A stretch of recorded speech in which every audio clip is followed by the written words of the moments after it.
I'd like to share my minimalist art kit. My studio closed and I had to bring my stuff home. I'm very used to just having a minimal art kit because we did live and travel Europe in a van for many years. So it was just a revisiting of those days really for me, and I grabbed my most essential items, and I'd like to share with you how I make messy mixed media paintings with a very small amount of stuff. So yeah, hopefully it'll help you out with your own kit, and you will discover new ways of using things, and you will also find out what you actually use. It's a little bit like going in your wardrobe and realising that over 90% of it you don't even wear. So I'm a little bit like that with art supplies. I don't hoard art supplies. I don't try and hoard anything, to be fair. I like to just have what I use and use what I love. That's basically my little motto. So I do like to keep my kits simple and perfectly formed. When I'm having feelings of overwhelm, particularly with lockdown, I like to make it as simple as possible. I just grab my book and a pencil and a rubber and I'm good to go. And I can go out with that. I have also been working from bed this week because I've had a poorly back. So that's been really nice to just keep that really, really simple. This is another big benefit of having a minimal art kit, and it encourages you then to make art, which is after all what it's all about. The more you practice, the better you're going to be, the more improvements you're going to make, and hopefully that spurs you on and encourages you on your art journey too. So it all makes a big difference. And I also think if I can find the motivation at the end of an art session to just tidy up my desk so that when I go in the next morning it's really nice and tidy, I can just sit down and start. That also helps. So I think making it as easy as possible works very well to maintain a discipline in your practice, to maintain a peace, to stop you feeling overwhelmed, and just brings more joy into your practice because you know where everything is and it's all organised. I am a creature of routine, even though I have to admit I am a very messy artist as well, and I tend to get stuff everywhere. The other thing I'd like to say is that you don't need expensive equipment to make mixed media paintings. There are certain things I don't skimp on, and I'll share those with you in a minute. So let's have a look at my minimal art kit now. I'll take you to my desk and show you what I use regularly and what I've got in my kit. I realised that I've not been wanting to go into my studio much this past week, and one of the reasons was because everything was in such a mess. So while you tidy up with me, I'll share what I've got in my current kit, which I did minimise due to this lockdown.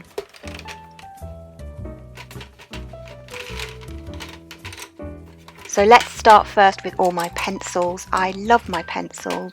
These are my coloured crayons, my Prismacolor pencil crayons, and they are a high wax content, which means they smudge together and smush together and blend really, really well, so that I can get some really flawless skin and flesh tones and things like that with them. I'm just putting my favourites into a jar, and that keeps them really handy on my desktop, and then I can put the other ones away and keep everything as tidy as possible. So onto my graphite pencils now, and I'm just sorting out the ones I use most often.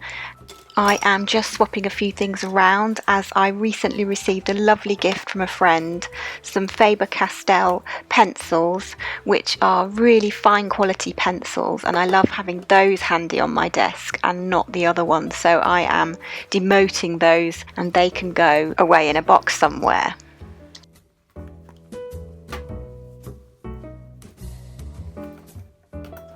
I have a range of pencils there, ranging from a 2H all the way down to an 8B, graphite sticks, smudging sticks, lots of different types of erasers, mechanical pencils, and I use all of those. So depending on what kind of effects and what kind of work I'm doing will decide which ones I choose.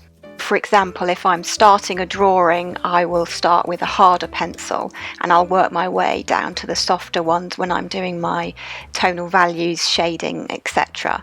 And then if I'm doing quick sketches, I always choose a softer grade pencil.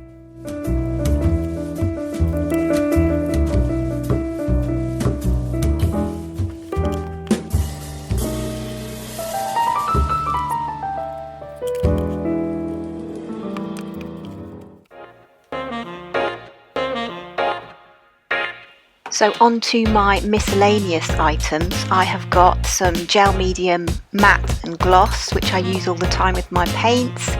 It mixes up glazes, and I also use it as a glue when I'm doing collage pieces. I have some Galeria modelling paste, which is fantastic for adding texture. I've got some very fine glitters there, which I use in mermaid tails or fairy wings. And then I've got some crafting tape, washi tapes, a little roller stamper, and I'm just putting those into an easy container to have on my desk so that I can dip into my favourites regularly.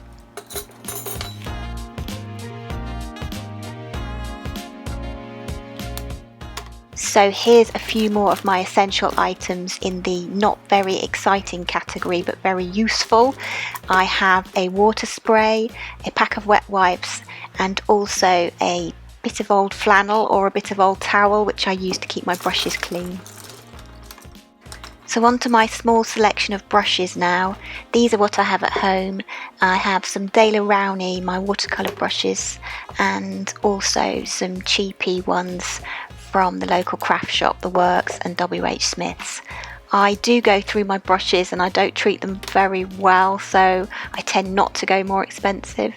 Those are my water pens, where you put water in the bottom and then you squeeze them to get the water out through the brush tips. They're really handy when you, say, want to go on a little art date. I can just pick up my mini watercolour set and those, and I'm good to go.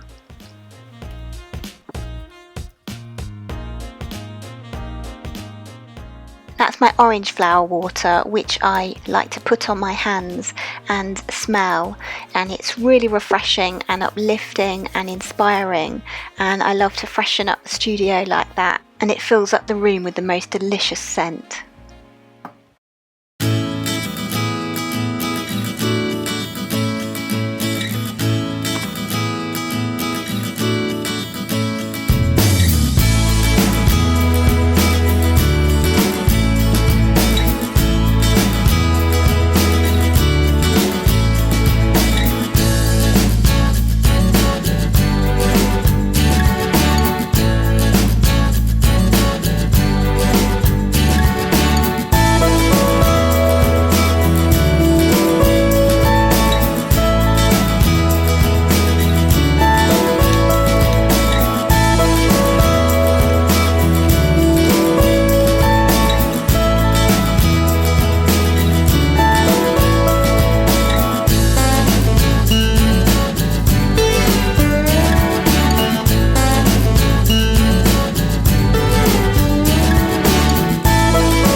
So onto my collage box now, which is full of all sorts of bits and bobs, from tissue paper, which often I paint myself. I get a plain tissue paper and then paint it myself using inks and watercolours, and then I can use that in my paintings. So for example, maybe a mermaid's tail or something like that.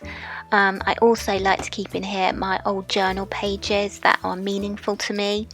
I print out sketches of my paintings and drawings, and I use those in my journal pages sometimes, as well as words, quotes and stories, basically any other ephemera which I find inspiring, and I'm just organising that a little bit now.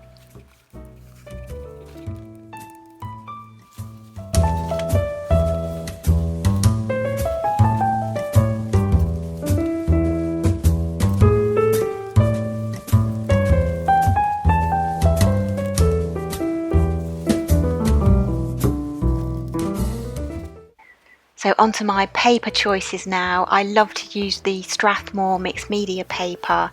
I have there the toned one, so it's a nice tan colour, and so you can use white in your drawings to really pull out the contrasts. I also have the white version of the same mixed media paper by Strathmore in a larger size, and I do a lot of my mixed media paintings on this paper. It's really hardy and I can wet it, re-wet it, and it stays completely solid. It's fantastic. So that's the paper I choose. And I do have at home a selection of sketchbooks and art journals. I use the Moleskine journal, the sketchbook one with a little pocket at the back.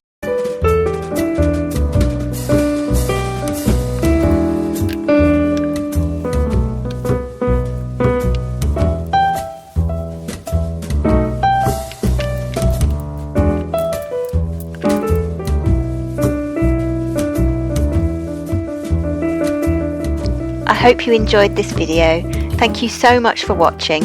Please thumbs up and subscribe if you liked the video. If you want to connect more, you can join my free art groups on Facebook or find me on Patreon for lots more content, blogs and tutorials.